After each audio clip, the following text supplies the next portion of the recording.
Armil Safif. Alors, Hénin-Beaumont, la promesse du FN. 2 ans après la conquête de la mairie par Steve Briouat, la ville est-elle devenue un laboratoire de cette résistance au Front National ou un laboratoire du frontisme municipal? Et quelle stratégie pour le Front National pour les prochaines présidentielles et législatives? Je vais poser la question à mes invités. Olivier Faye, bonjour. Bonjour. Vous êtes journaliste au service politique du journal Le Monde. Vous êtes en charge de l'extrême droite et vous êtes co-auteur avec Gaspard Delem de NKM, la femme du premier rang aux éditions Jacob Duvernay. Bienvenue à vous. En face de vous, Arnaud Folk, bonjour. Bonjour. Vous êtes directeur délégué de la rédaction de Valeurs Actuelles et vous avez co-signé avec Guillaume Perrault les présidents de la République pour les nuls, aux éditions donc pour les nuls en 2011. Bienvenue. Alors, je reprends ma question. 2 ans après ces élections municipales, diriez-vous que le frontisme municipal incarné par Steve Briouat est un laboratoire de ce que le Front National peut faire ou pas? Olivier Faye. Steve Briouat, c'était le modèle absolu pour le Front National. On peut même dire qu'il a inspiré Marine Le Pen dans sa stratégie. C'est lui qui l'a fait venir à Hénin-Beaumont, c'est lui qui lui a dit voilà, pour réussir à s'implanter, il faut être près des gens, il faut être pragmatique, pas idéologique, il faut répondre à tous les messages des habitants, il faut être toujours présent. Et c'est ce modèle-là que Marine Le Pen, en fait, a essayé de reproduire, en tout cas a demandé aux différents maires Front National de reproduire. Et c'est en partant de cette base-là qu'elle espère ensuite aller plus haut. Vous êtes d'accord, Arnaud Folk? Écoutez, je crois que les résultats tranchent clairement en faveur de Steve Briouat. Et les premiers tours des élections municipales de 2012, dont il est question, 2014. Quand il est question dans ce film, 45% des voix pour la gauche. Départemental de 2015, 35% des voix pour la gauche. Et régional de 2015, 25% des voix pour la gauche. Le Front National faisant à Hénin-Beaumont 59% des voix au premier tour. Donc la réponse posée par le journaliste, elle est tout simplement dans les résultats. J'ajoute, parce qu'il faut être tout à fait honnête, il n'y a pas que Steve Briouat, c'est que fondamentalement, partout, dans toutes les mairies conquises par le Front National, il faut être honnête, pourquoi ne pas dire la vérité quand elle est juste?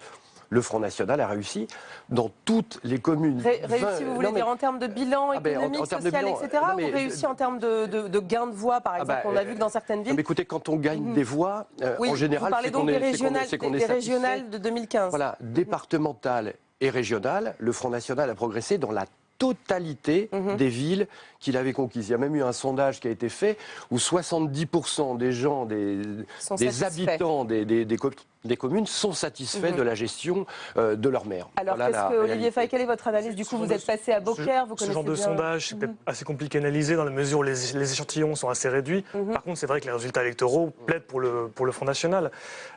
C'est pas le cas forcément dans toutes les villes. À Mantes-la-Ville, à Béziers, les scores grimpent certes, mais de manière moins importante que dans d'autres endroits. À Mantes-la-Ville, l'ancrage est sans doute plus difficile parce qu'il a gagné dans une quadrangulaire, c'est l'Île-de-France, voilà, c'est un contexte particulier. Mais c'est évident que dans ces petites villes, qui sont en général les villes entre 10 000 et 40 000 habitants, la proximité fait que on efface les étiquettes politiques et donc on est dans une forme de pragmatisme. Il y a une forme de pragmatisme, mais c'est aussi entre guillemets plus facile pour créer une fidélité auprès des électeurs. Juste un tout petit mot, dans le film, vous aviez effectivement la sympathique responsable du Front de gauche qui disait Madame les Gomez. électeurs, voilà, vous le regrettez. La vérité oblige à dire, c'est qu'ils ne l'ont pas regretté. Ça veut dire que leur bilan est bon, selon vous? Évidemment, dès lors que les électeurs, les habitants d'une ville sont satisfaits. Alors, le réalisateur, tout à l'heure, pouvait expliquer ça en disant « oui, ils font profil bas, ils ont une gestion de père de famille ».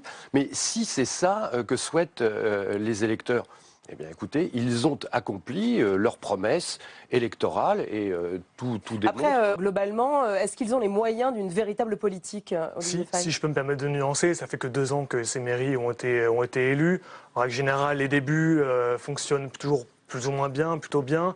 Il y a un contexte national très favorable au Front National, donc c'était encore un peu tôt pour dire que le bilan est bon. D'autant qu'il y a des investissements qui sont faits maintenant. Au bout de 2 ans, les maires Front National commencent à investir de l'argent dans différents projets. On verra dans seulement plusieurs années si cet argent a été bien investi ou pas. Donc, il faut peut-être prendre un peu de temps aussi pour voir si le bilan est positif. L'idée de leur côté, c'est de ne pas réitérer les erreurs des premières mairies frontistes des années 90, Arnaud Folk? Absolument, mais je crois que la gestion de Steve Briouat est exactement à l'inverse. On avait consacré dans Valeurs Actuelles un long papier à la gestion de Steve Briouat à la suite de son élection de meilleur élu local de France. Et évidemment, c'est une gestion tout à fait différente de celle notamment de Jean-Pierre Stirbois à Vitrolles auparavant. Effectivement, il n'y a pas de provocation, il y a un travail au quotidien. Vous parliez tout à l'heure juste de Robert Ménard. Mais écoutez, Robert Ménard, vous savez, moi je me déplace sur place, on va voir les gens à Valeurs Actuelles. Son principal adversaire, Elie Abou, m'a dit à moi, Arnaud, si les élections avaient lieu aujourd'hui, Robert Ménard serait élu au premier tour. Encore une fois, on est dans un pays démocratique et républicain, il faut bien constater le constat des... Alors, est-ce que c'est lié à l'effondrement des partis traditionnels ou est-ce que c'est lié à la puissance de frappe du Front National et de ce travail de terrain, Olivier Faye? En fait, il y a les deux. Le Front National dirige seulement 11 municipalités. Donc, ils ont pu mettre toutes leurs forces dans certaines villes. Je pense à Fréjus, Hénin-Beaumont, à Beaucaire. C'est vraiment les 3 villes vitrines, symboles du FN, dans lesquelles ils ont mis, entre guillemets, leurs meilleurs apparatchiks. Julien Sanchez à Beaucaire a travaillé pendant 10 ans au siège du FN. Steve Rioux a été secrétaire général. Voilà. Et ensuite, ils prennent dans leur mairie de jeunes cadres FN pour les former, pour qu'ils aient une première expérience. Et donc, dans ces villes-là, pour les Républicains comme pour le PS, il faut surinvestir pour s'opposer à eux. Sauf que les Républicains comme le PS ont beaucoup d'autres collectivités à gérer. Donc parfois, ils ne mettent pas forcément... Ils ont abandonné finalement. Voilà, ils ne mettent pas forcément les forces suffisantes pour s'opposer au FN. Vous parliez tout à l'heure, Arnaud Folch, des régionales. Diriez-vous, parce que ça a été souvent écrit dans la presse, que ce fut un échec pour le Front National de ne pas pouvoir remporter une seule région? Il faut savoir qu'évidemment, aux élections régionales, si la gauche ne s'était pas retirée, tous les sondages le démontraient, le Front National remporté 2 régions. Ça veut dire que le Front National a gagné contre la gauche, contre la droite, contre l'extrême gauche, etc. Il faut se souvenir, moi je suis d'une génération, quand on parlait du Parti Socialiste du Nord, à la télévision, on disait toujours la puissante Fédération Socialiste du Nord. Et on disait ça d'ailleurs aussi pour le Sud. Donc la vérité, c'est qu'il y a effectivement du côté du Front National de bons gestionnaires, on verra effectivement ce que ça va donner, mais il y a aussi un échec considérable, là en l'occurrence de la gauche. Et il y a quelque chose de formidable dans ce film. C'est ce moment symbole où on voit que derrière le buste de Jean Jaurès dans le bureau du maire, il y a un coffre-fort avec de l'argent sale. C'était effectivement géré donc par Gérard Dallongeville qui a été maire et je vous rappelle que Mélenchon est venu et s'est fait appeler, il faut se rappeler les journaux de l'époque, Mélenchon du Pas-de-Calais. Il a fait un tour et puis il est parti. Marine-Noël Lienemann est venue. Ils se sont tous disputés. Ça a été du clientélisme. C'est l'écroulement de la gauche qui a conduit aussi le Front National. Que l'on voit aujourd'hui au régional. Vous diriez que le Front National est devenu le premier parti ouvrier de France ou pas? Écoutez, là encore une fois, regardons les élections. À l'élection présidentielle de 2012, Marine Le Pen est arrivée en tête chez les ouvriers comme chez les jeunes. C'est le Front National qui a remplacé le Parti communiste? Sur ce point-là, c'est à nuancer. L'ouvrier-héros, le pénisme, dont parlaient Nona Mayer et Pascal Perrineau, ça date des années 90. Il y a toujours eu des ouvriers de droite. Ce sont des chercheurs à Sciences Po Paris. Voilà, il y a toujours eu des ouvriers de droite, et c'est ces ouvriers de droite qui sont passés au Front National. Après, le Parti communiste a baissé. Il n'y a pas eu un phénomène transvasement naturel entre les deux. Nord, on peut quand même considérer qu'il y a eu transvasement. Quand Steve Rioux commence ses campagnes pas municipales d'ailleurs, de petits militants quand il a 15 ans, le Parti socialiste, la gauche à l'époque, fait 80% des voix à Hénin-Beaumont.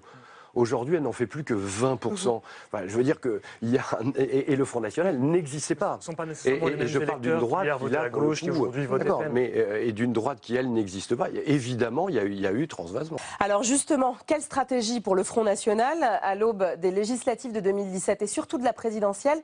On réécoute Steve Briouat avant son accession à la mairie. Si un jour tu vois une voiture qui brûle à Méricourt, tu prends la photo, nous on fait un tract pour ça. Si un jour il y a une émeute dans un quartier, s'ils foutent le feu dans une salle de sport, tu fais une photo, t'en parles, nous on fait quelque chose, on réagit. Et je t'assure que c'est ce qu'on fait à Hénin-Beaumont et ça marche. Bah attends, on en a loupé là. L'originalité de la méthode Briouat était de mélanger les genres. D'associer d'un côté les techniques du marketing, de la publicité, et de l'autre, le militantisme de terrain, dans la pure tradition du Parti communiste. Diriez-vous, quand on voit la capacité de Steve Briouat à récupérer ce qui se passe sur le terrain et donc à utiliser une forme de marketing, qu'aujourd'hui c'est ce que fait le FN ou pas? Mais c'est ce qu'a toujours fait le FN et c'est ce que font tous les partis politiques, cette forme de pragmatisme, on s'adapte à ce que veut l'électeur, on s'adapte à l'actualité. Ce n'est pas très surprenant.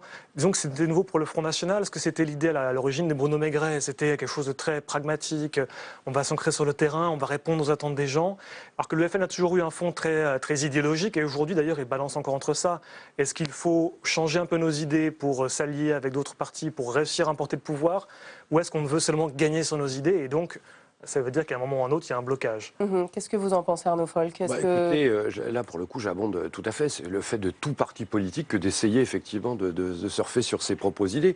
Quand il y a une bavure ou une pseudo-bavure policière, on voit immédiatement la gauche monter au pidacle. Quand il y a une suspicion de racisme quelque part, on entend les associations se mobiliser. C'est parfaitement normal. Le Front National s'est professionnalisé. C'est devenu un grand parti. Nous ne sommes plus aujourd'hui en bipartisme, nous sommes en tripartisme. Il serait quand même un petit peu dommage que le Front National n'ait pas appris les méthodes on accuse, classiques bien sûr, de mais la politique. on accuse pour le coup le Front National et certains médias de faire un peu de surenchère médiatique autour des thématiques du Front National. Est-ce que vous diriez que cette surexposition, comme certains l'entendent, les sert ou pas? Écoutez, il semble, en tout cas le Front National, il est clair que le Front National passe beaucoup plus dans les médias aujourd'hui qu'il ne passait à l'époque, et que le Front National a commencé à émerger du jour, effectivement, il a commencé à passer dans les médias. Mais moi, je pense que la vraie question, c'est est-ce qu'une partie du peuple français ne s'est pas soudain trouvée en résonance avec les positions du Front National? C'est ça qui est important. Autrefois, on n'entendait pas le Front National. Aujourd'hui, on l'entend, donc effectivement, on adhère. plus on l'entend, on est plus dans l'adhésion, selon vous, Olivier Faye. Je n'ai pas les chiffres en tête, mais proportionnellement, le Front National, par rapport à son poids électoral, passe moins à la télévision que la droite ou la gauche. C'est juste qu'il y a que seulement 2 ou 3 têtes, Florent Philippot, Marine Le Pen. Donc on a l'impression qu'ils sont très souvent présents, mais en fait c'est que les profils ne sont pas très diversifiés. Contrairement à d'autres partis qui ont beaucoup plus de cadres. Qui ont 40 élus, 50 députés, c'est différent. Diriez-vous toutefois que quand on voit à quel point les positions du Front National, et on a vu la déchéance de nationalité, les questions d'immigration, de sécurité, ont de toute façon d'ores et déjà gagné politiquement, puisque certaines propositions sont reprises par des partis dits de gouvernement? Disons qu'ils ont fait un travail de lobbying sur leurs idées très important. C'est le chercheur Nicolas Lebourg qui dit « les extrémités éclairent le centre ». Et en fait, au fur et à mesure, ce qu'on voit aux extrêmes finit par gagner les partis de gouvernement. On voit les Républicains reprennent très souvent les idées du Front National. Et donc après, dans un phénomène on va dire, de grand fouillis idéologique, on voit aujourd'hui François Hollande reprendre les propositions du FN, finalement ne pas les conserver toujours. Mais c'est certain que ce contexte-là, très de brouillage idéologique, finit par les servir. Vous êtes d'accord, Arnaud Folk? Écoutez, moi je ne parlerai pas de brouillage idéologique, parce qu'en concernant le Front National, on peut pas nier qu'il y a un ADN sur les questions, notamment d'identité, et sur les questions de sécurité depuis 30 ou 40 ans. Je crois qu'au contraire, effectivement, ce qui sert le FN, c'est pas son brouillage idéologique, c'est le fait d'avoir été devancier dans le débat, d'avoir osé, quand personne n'osait parler d'un certain nombre de problèmes, pointer un certain nombre de débats. Et aujourd'hui, moult Français se rendent compte qu'effectivement, ce que disait le Front National était plus juste, ou en tout cas plus courageux que ce que constataient les autres à l'époque. Il y a une question de courage politique. Aujourd'hui, dans cette période où il y a un fossé profond qui se creuse entre les Français et le représentant, le Front National a toujours fait preuve, que l'on soit d'accord ou non avec ses idées, d'une vraie constance. Et il faut reconnaître qu'ils ont été visionnaires dans un certain nombre de domaines. À l'époque, le RPR à la fin des années 80, l'UDF au début des années 90 reprenaient les mêmes propositions que sur l'immigration, sur l'identité. C'est quelque chose qui a été souvent repris. Mais pour les abandonner, sitôt... Pour les abandonner ensuite, évidemment. Mais c'est vrai que le lobbying idéologique du Front National fait qu'aujourd'hui, ces thématiques ressortent à nouveau. Peut-être qu'Indic, dans 15 ans, ça sera à nouveau balayé d'un revers de la main. On ne sait pas savoir. Alors, et quand on parle de dédiabolisation, de stratégie de dédiabolisation qui a été mise en place, qui a été portée par Marine Le Pen, diriez-vous qu'aujourd'hui, on est vraiment dans une forme de normalisation du Front National, quand on sait qu'elle a été reçue, par exemple, par le président de la République après les attentats de novembre à Paris, ou pas encore, Olivier Faye? Ça aurait été anormal que François Hollande ne la reçoive pas. Elle fait 25% à 27% des voix. À partir du moment où elle a dit que pour elle, la Shoah était le summum de l'horreur, ça lève, la question de l'antisémitisme, effectivement. La question de l'antisémitisme a levé une barrière. Effectivement, aujourd'hui, si on peut dire, le point de détail de Marine Le Pen, c'est par exemple la sortie de l'euro. Là, effectivement, la droite, Xavier Bertrand, et Estrosi en région PACA ont énormément attaqué là-dessus. Mais qui attaque aujourd'hui les candidats du Front National, en tout cas les jeunes candidats du Front National, sur la guerre d'Algérie, l'antisémitisme, etc. Dernière question rapidement. Quand on entend que Marine Le Pen serait potentiellement en capacité d'accéder au second tour de l'élection présidentielle, diriez-vous que c'est une forme de fiction politique, enfin de politique fiction ou de prophétie autoréalisatrice, ou vraiment est-elle en capacité? Depuis un an, voire même plus, voire 2 ans, elle est en tête des sondages tout le temps, annoncée au second tour à 27%. Elle a fait 27% au régional, 7 millions de voix. Ça semble assez improbable qu'elle ne soit pas au second tour. En tout cas, au Front National, on n'entend pas une seule personne dire qu'elle ne sera pas au second tour. Ils sont tout aussi rares à dire qu'elle pourra gagner la présidentielle dès 2017, ça c'est évident. Le second tour, à mon avis, peut tabler déjà sur sa présence. Ce qui est assez amusant, c'est que ceux qui pensent de manière certaine qu'elle sera au second tour, c'est d'abord et avant tout au Parti Socialiste et chez les Républicains, puisqu'ils font tous les deux le pari de se retrouver au second tour face à elle, en se disant on est sûr de l'emporter dans ces cas-là. L'histoire le dira, mais la vérité, c'est qu'effectivement, depuis 2 ans, tous les sondages, sans exception, la place en tête.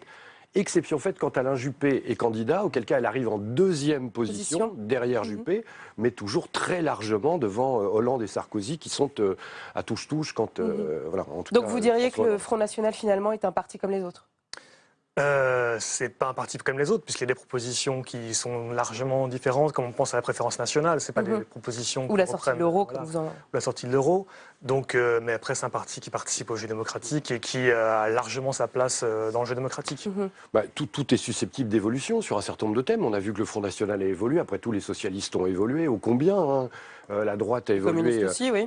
Ô combien tous les partis évoluent. Donc, sur un certain nombre de thèmes, le Front National peut évoluer. Il ne reste pas un parti comme les autres, pour une raison bien simple, c'est qu'il n'a jamais eu le pouvoir suprême. Et qu'effectivement, les Français sont en droit de se demander, après tout, pourquoi est-ce qu'eux réussiraient plus mal que ceux qui nous ont gouvernés depuis 30 ans. Merci à vous de nous avoir éclairés sur cette question et d'avoir participé à ce débat. Nous, on continue tout de suite direction le Cantal, Aurillac plus exactement. Comment réinsérer des sans domicile fixe, tout bêtement, en leur offrant un emploi et un toit. C'est des clés dans la poche, un film de Stan et Édouard Zambo.